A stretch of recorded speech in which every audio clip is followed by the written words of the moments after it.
All right, well, we are very lucky to be joined by Billy Buskell, who is an associate producer on Mass Effect 3. Billy, thank you so much for joining us today. Thanks for having me, guys. And thank you for hanging out during the show earlier, too. So my first question is, for those who haven't been involved in the Mass Effect universe before, can you kind of tell us where we're picking up on the storyline? Yeah, this is basically, the culmination of this giant war that Shepard and company have been building towards. So, the Reapers have kind of landed at Earth. They're getting ready to, basically rain down on the entire galaxy. And so Commander Shepard starts out on Earth and is kind of getting ready to rally the troops against the Reapers, this huge alien sentient race. So he's kind of on this huge mission now to go and rally the forces of the galaxy to say, this is our final stand. So when you play the game, you got action mode, story mode, and RPG mode. How does that affect your actual gameplay experience? For somebody who hasn't approached the franchise before, how do you explain to them the different modes? If you're already a Mass Effect player, I think you'd probably want to look at RPG mode. That's kind of our core Mass Effect experience. For anyone who's new, who's maybe more geared towards action, doesn't want to necessarily make every single choice, but still wants to be able to make some of the big choices in the game. We have action mode there, which is really cool. Kind of adds a little bit higher tempo to everything.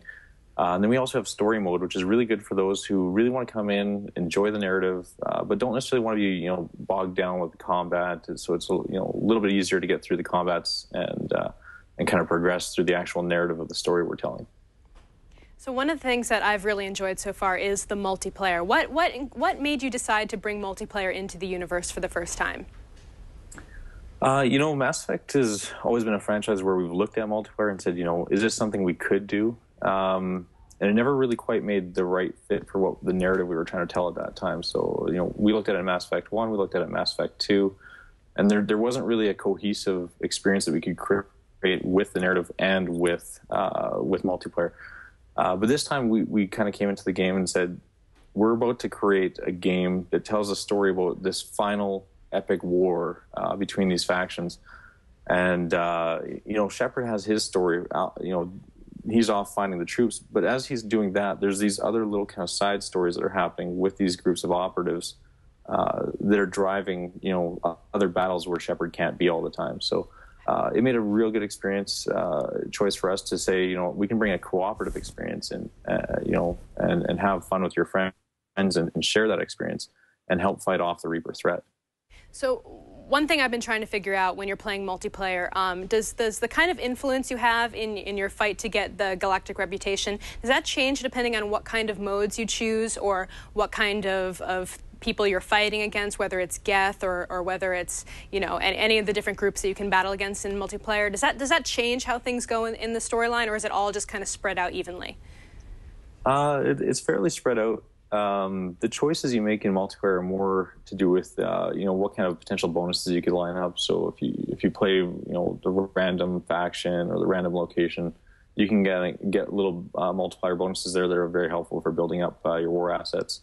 But as far as the story is told there, no, each area can actually be attacked several times by different areas. And it's really important to actually go back and revisit those areas in multiplayer because your N7 rating there can actually, your galactic readiness can change over time. So it is really important to kind of go back to those theaters of war and explore and make sure that, you haven't lost ground back to the Reapers as a result.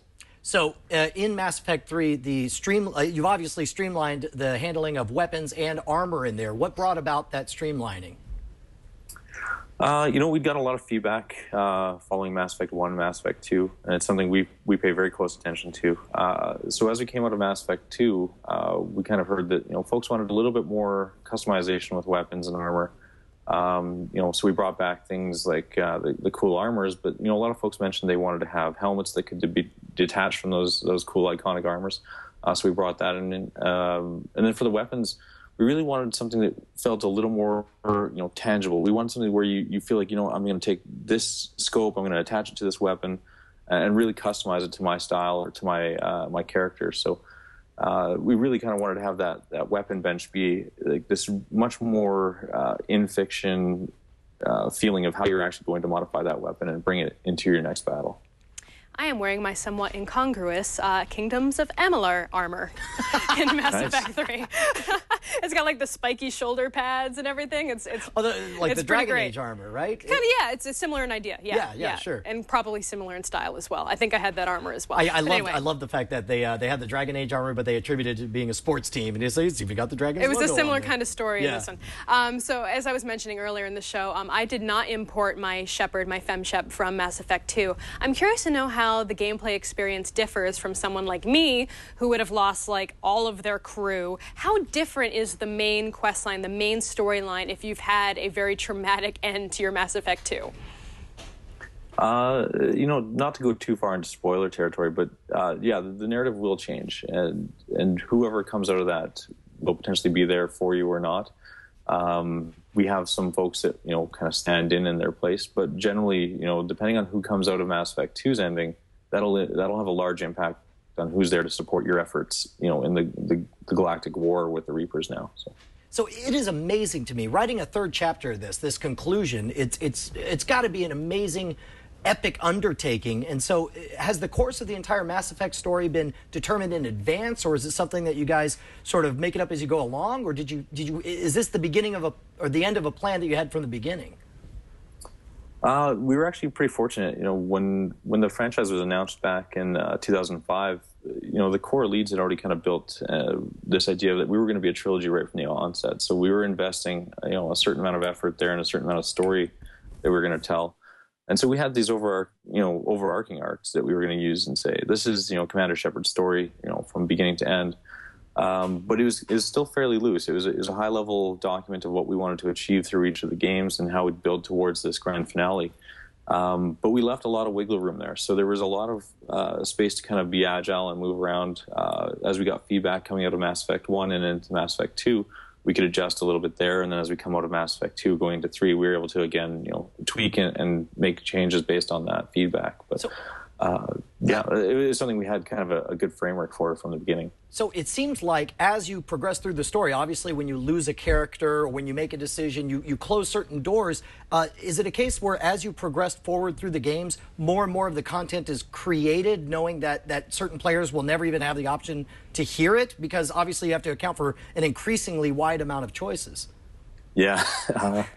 We joke it's an expensive way to make a game, for sure.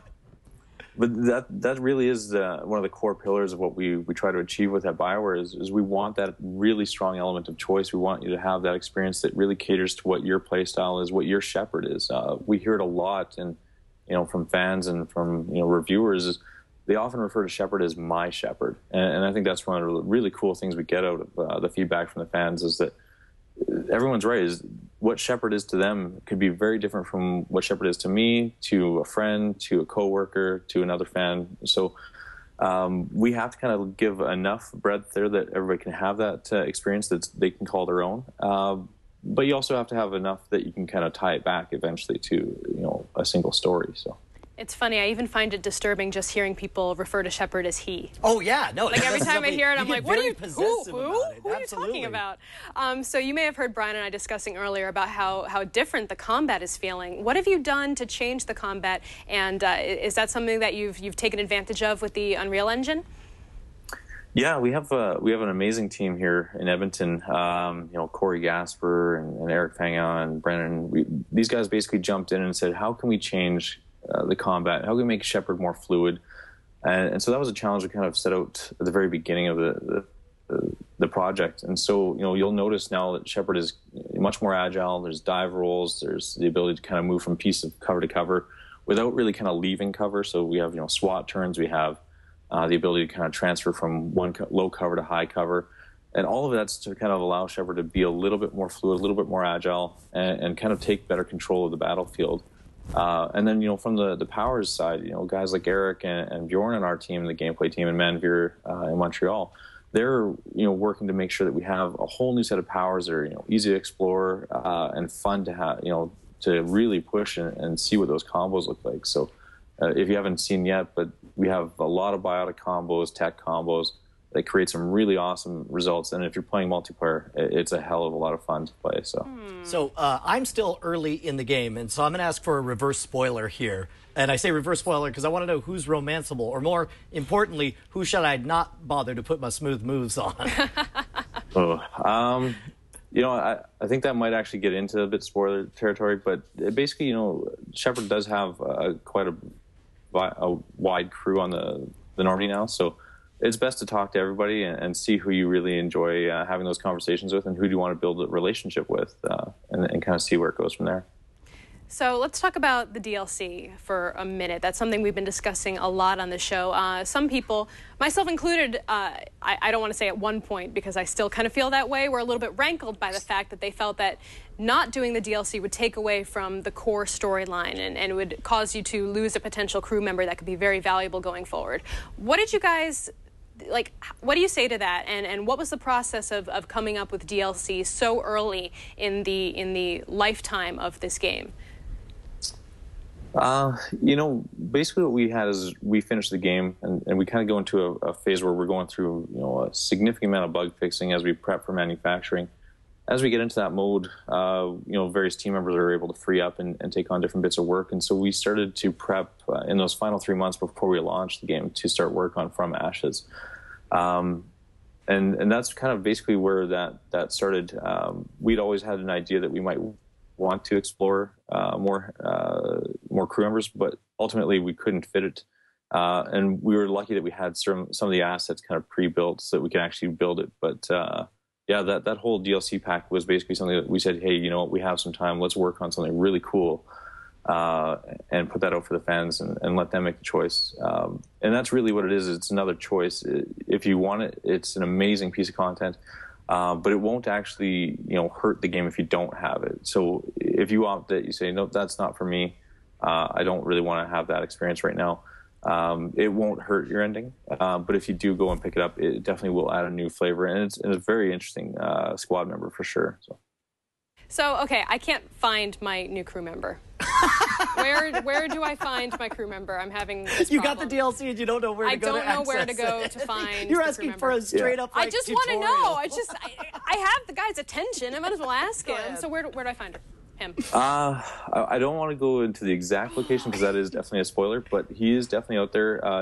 You'll have to spend a little bit of time before you kind of get the whereabouts of where his location is. I will get some kind of alert. Someone will let me know. You'll definitely get a heads up that some anomaly's been discovered. All right, fair enough. All right, well, here's the real question that everyone wants to know. Seriously, this is an epic conclusion to the story. Is it the conclusion with a capital C? Is this really the end of the Mass Effect franchise? You know what? It's a pretty big universe, and I don't think we'd go with never say never. This is certainly the conclusion of the trilogy with Commander Shepard right now. But given, like I said, it's a huge universe that we've built over the last few years. So yeah, I think we have some more space to explore down the road. All right, Billy, thank you so much for joining us tonight. We really appreciate you taking the time on this Sunday evening to talk with us. And where can people follow you online? If you want to follow me on Twitter, it's Alien, so EHLIEN. It's my clever way of spelling alien in Canadian language. So. Alien. I like that.